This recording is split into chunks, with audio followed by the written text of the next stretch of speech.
My name is Nicholas Goberdhan. I'm a PhD candidate at Concordia University, and I study young carers. My approach into this topic is through my own lived experience. I have a mother with mental health related disabilities, and I was just experiencing that, and my life at home was very intense, and I thought, wow, what are people doing in the world about this? And I had searched it up online and I found the term young carers and realized that this is something I need to study. When I was doing my PhD, I switched my topic from fashion right into caregiving, and I took it as far as I can. Mental health at that time wasn't as open as it is today. I just felt like it was just something I just had to deal with. It was also part of my entire life experience. I didn't tell any of my friends. That dual experience of having the appearance of a normal life and then coming home and things would be challenging at times, that was motivation. That actually drove me to go as far as I can in school and to become the best scholar or whatever I wanted to be. I had felt so isolated and so alone, and that's all that I could see. Through my own work, I've met so many other people who are going through experiences just like me. Some of the challenges I've experienced are having to navigate policies or support programs. So one of the biggest challenges I faced growing up was that my mother was in a mental health crisis, and we couldn't connect the dots how to get her from our home to a hospital or to a care place.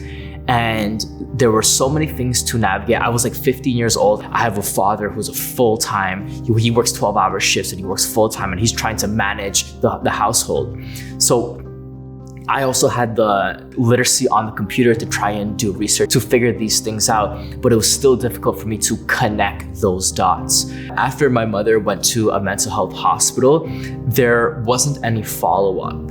So my mother would come back home and she would be in a state that was kind of still a little bit agitated, and it took many months for things to go back to normal. And in those moments where she was a bit agitated post-release, things could spike and elevate, yet there was no one there to help. So that's where my caregiving role came in, because I would sit there and I would make sure things are okay. The most rewarding part of being a caregiver for me is that it's not something that I do, it's who I am.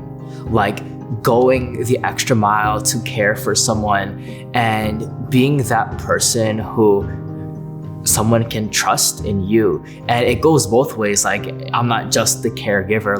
My mother also cared for me very deeply, in fact, more than I could ever do.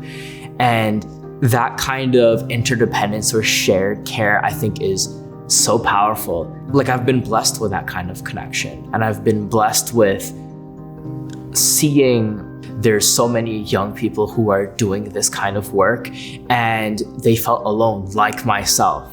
And it's 15 years later and there's only been a little bit of improvement. What I'm hoping is that in the future that there's young people come out and say that they do care-based tasks, they're a carer, and it doesn't have the stigma aligned with it. And if they feel that they need resources or they need connection or they need community support or anything like that, it's there for them. And it doesn't feel like they have to live this double life. It is more so that this is just something that everyone goes through. Caregiving is a very natural thing, and my hope is that in the future, no young person has to ever hide that they do care work.